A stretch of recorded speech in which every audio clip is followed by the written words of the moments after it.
A former aide to then-U.S. Senator Joe Biden wants House Republicans to open an investigation into claims made prior to the 2020 election. Tara Reade, who claimed that then-Delaware Senator Joe Biden sexually assaulted her when she worked for him in 1993, also said she would be willing to testify, under oath, about the matter.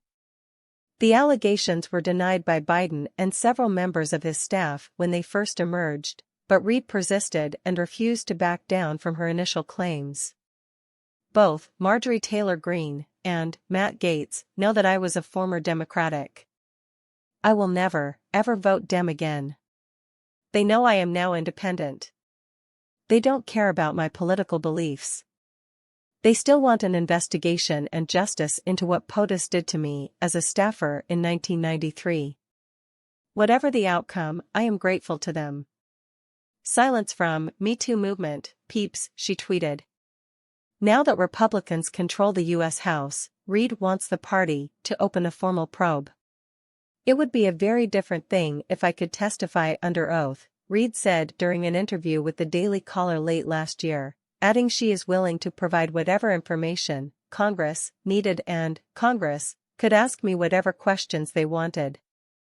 I think we need to have the conversation, instead of me being erased, and other women that were erased that tried to come forward, Reade added. When she initially told her story, Reade accused Biden of penetrating her with his fingers after pinning her against a wall. Biden adamantly denied the claim, Slate reported. She said if they had to go under oath, I think they would have to admit something very different. Reade also said that she dropped efforts to follow up on the initial assault claim she made at the time because of intimidation.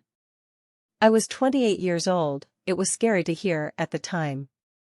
It was at the beginning of my political career, and it kind of shut me up, Reade told the outlet. In 2020, Slate reported. Last year, Reade was one of 7 women who accused Biden of touching them in ways that made them feel uncomfortable. Specifically, Reade told a local newspaper that while she worked in Biden's Senate office in 1993, he used to put his hand on my shoulder and run his finger up my neck. Then last month, beginning in a podcast interview with Katie Halper, Reade went public with a claim that Biden had cornered her in a semi-private area like an alcove somewhere between the Senate office building and the Capitol, pushed her against a wall, forcibly kissed her neck, and then penetrated her with his fingers. Reade also said she was forced out of her job due to the harassment she experienced in Biden's office, and that she had filed a formal complaint at the time.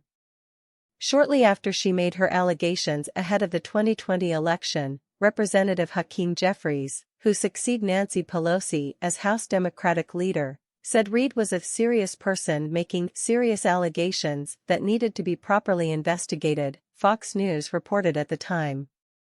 Multiple people have corroborated parts of Reade's story since she first spoke out on March 25, 2020, but Biden and his campaign vehemently denied the claims, the network reported. Jeffries told WNYC at the time, "It's got to be taken seriously because this is a serious allegation raised by a serious individual and needs to be investigated seriously. We've probably got to hear from him, Biden, at some point directly. I'm not really in a position to say what is the appropriate mechanism, although this needs to be taken seriously," he said then. In a statement to Newsweek, Reade said that she would be willing to go under oath and testify to what happened in 1993, going on to describe herself as politically homeless at this point and very concerned with the level of corruption. The suppressing of my history with Biden is a serious hypocrisy by the Democratic power structure that is supposed to be about women's rights, Reade noted, according to the Western Journal. All of this exposes the dark belly of corruption at the highest office of the land. It must be brought into the light, including the fact that Biden sexually harassed and assaulted me when I worked as his staffer in 1993. No one should be above the law, she added.